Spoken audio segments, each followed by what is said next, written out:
ಈಗ ಯುಟಿ ಖಾದರ್ ಅವರು ನಮ್ಮ ಜೊತೆ ಫೋನ್ ಸಂಪರ್ಕದಲ್ಲಿ ಜಾಯ್ನ್ ಆಗಿದ್ದಾರೆ. ಸರ್ ನಮಸ್ಕಾರ.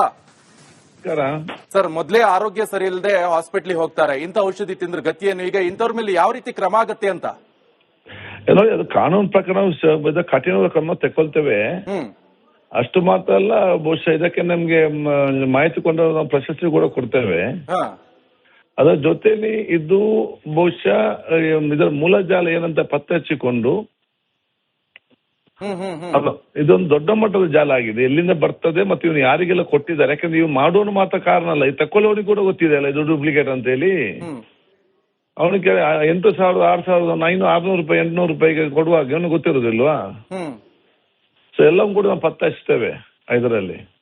ಸರ್, ಇಂಥದ್ದೆಲ್ಲ ನೋಡಿದ್ರೆ ಜನರಿಗೆ ಭಯ ಆತಂಕ ಎಲ್ಲ ಆಗುತ್ತೆ. ಏನ್ ಕಥೆ, ಏನಾಗ್ತಿದೆ ಅಂತ, ನಾವು ತಿನ್ನೋ ಔಷಧಿ ಕಥೆ ಏನು ಅಂತ ಇದು ನೋಡಿ, ಇದರಲ್ಲಿ ಬಹಳಷ್ಟು ಗಂಭೀರವಾದ ವಿಚಾರ. ಮತ್ತೆ ಯಾರಿಗೂ ಎನಿಸ್ಲಿಕ್ಕೂ ಸಾಧ್ಯ ಇಲ್ಲ. ಈ ಜನಸಾಮಾನ್ಯ ಈ ರೀತಿ ಕೂಡ ಜನರಿಗೆ ಮೋಸ ಮಾಡ್ತಾರಂತೇಳಿ, ಈ ರೀತಿ ಕೂಡ ದುಡ್ಡು ಮಾಡ್ಬೇಕೆಂಬ ಭಾವನೆ ಜನರಿಗೆ ಇದೆ ಅಂತ ಹೇಳಿದ್ರೆ ಇದು ಬಹಳ ಗಂಭೀರವಾದ ವಿಚಾರ ಅಂತ ಕಾಣ್ತದೆ ನನಗೆ. ಸರ್, ಈಗ ಆಕ್ಚುಲಿ ಹೇಳ್ಬೇಕಂದ್ರೆ ನೀವು ಬಂದ ಮೇಲೆ ಇಂಥ ಒಂದು ಆರೋಗ್ಯ ಇಲಾಖೆ ಆಕ್ಟಿವ್ ಆಯ್ತಾ ಅಥವಾ ಹಿಂದೆ ಏನಾಗ್ತಿದೆ? ಎಷ್ಟು ಟೈಮ್ ಇಂದ ಆಗ್ತಿದೆ ಹಾಗಾದ್ರೆ ಸರ್? ಇದು ಗೊತ್ತಾಗಿಲ್ವಾ ಹೇಗೆ?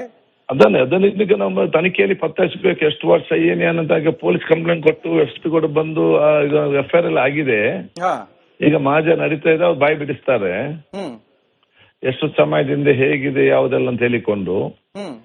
ಇದ್ಮೇಲೆ ಒಂದು ನಮ್ಮ ರಾಜ್ಯಕ್ಕೆ ಸೀಮಿತವಾಗಿಲ್ಲ, ಇದು ಅಂತಾರಾಜ್ಯ ಮಟ್ಟದ ದೊಡ್ಡ ಮಟ್ಟದ ಜಾಲ ಇದೆ. ಇದಕ್ಕೆ ಖಂಡಿತವಾಗಿ ನಾವು ಪತ್ತೆ ಹಚ್ತೇವೆ. ಇದರಲ್ಲಿ ಯಾರೆಲ್ಲ ಇನ್ವಾಲ್ವ್ ಆಗಿದ್ದಾರೆ? ಇಷ್ಟು ದೊಡ್ಡ ಕಂಪನಿಯನ್ನ ನಡೆಸ್ತಾ ಇದ್ದಾರೆ ಅಂತ ಹೇಳಿದ್ರೆ ದೊಡ್ಡ ದೊಡ್ಡ ಪ್ರಭಾವಿಗಳಿದ್ದಾರೆ. ನಿಷ್ಪಕ್ಷಪಾತವಾಗಿ ತನಿಖೆ ನಡೆಸಿ ಅವರ ವಿರುದ್ಧ ಯಾವ ರೀತಿ ಕ್ರಮ ಆಗ್ಬಹುದು ಸರ್? ಇಲ್ಲ, ಇದರ ಬಗ್ಗೆ ನಿಷ್ಪಕ್ಷಪಾತವಾಗಿ ಈಗ ನಾವು ಆದೇಶಿಸಿದ್ದೇವೆ. ಹೆಚ್ಚಿನ ಮಾಹಿತಿ ನಾನು ನಾಳೆ ಬೆಳಿಗ್ಗೆ ನಮ್ಮ ಮಾಹಿತಿ ಕೂಡ ಕೊಡ್ತೇನೆ ಬಂದಾಗ. ಒಟ್ಟಾರೆಯಾಗಿ ಬಹುಶಃ ನಮ್ಮ ಇಲಾಖೆಯನ್ನು ನಮ್ಮ ಪೊಲೀಸ್ ಇಲಾಖೆ ಅಭಿನಂದಿಸ್ತೇನೆ. ಅಟ್ಲೀಸ್ಟ್ ಈಗ ಅದಕ್ಕೂ ನಮ್ಮ ಗಮನಕ್ಕೆ ಬಂದಿದೆ. ಮತ್ತು ಇಂಥ ಮಾಹಿತಿ ನಮ್ಗೆ ಯಾರಾದ್ರೂ ಎಲ್ಲಿಯಾದ್ರೂ ಗ್ರಾಮೀಣ ಮಟ್ಟದ ಕೊಟ್ರೆ ನಾವು ಅವ್ರಿಗೆ ವಿಶೇಷ ಪ್ರಶಸ್ತಿ ಕೊಡ್ತೇವೆ. ಸರ್, ಆಕ್ಚುಲಿ ಇದು ಕೇವಲ ಬಿಡದಿ ಮಾತ್ರನ ಅಥವಾ ರಾಜ್ಯದ ಬೇರೆ ಬೇರೆ ಕಡೆಯಲ್ಲೂ ಕೂಡ ನಡೆಯುವಂತ ಸಾಧ್ಯತೆ ಇದೆ ಅಂತ ಕಂಡು ಬರ್ತಾ ಇದೆ? ನೋಡಿ, ಸಾಧ್ಯತೆ ಇರ್ಬೋದು, ಇಲ್ಲಾಂದ್ರೆ ಎಲ್ಲಿಕ್ಕೆ ಆಗುದಿಲ್ಲಲ್ಲ. ಬಿಡದಿಲ್ಲ ಅಂತಂದ್ರೆ ಬೇರೆ ಕಡೆ ನಡ್ಲಿಕ್ಕೆ ಸಾಧ್ಯತೆ ಇದೆ. ನಮ್ಗೆ ಗೊತ್ತಿಲ್ಲ, ಇದರಲ್ಲಿ ಸಾಧ್ಯತೆ ಇಲ್ಲ ಅಂತ ಹೇಳಿಕ್ಕೆ ಆಗುದಿಲ್ಲ. ಅದು ಈಗ ತನಿಖೆ ಮಾಡಿ ಅವನ ಬಾಯಿ ಬಿಡಿಸುವಾಗ ಎಲ್ಲ ವಿಚಾರಗಳು ಬರ್ತದೆ.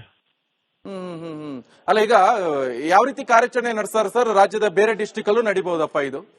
ಅದನ್ನ ಬಾಯಿ ಬಂದ ತಕ್ಷಣ ಬಿಡುದಿಲ್ಲ.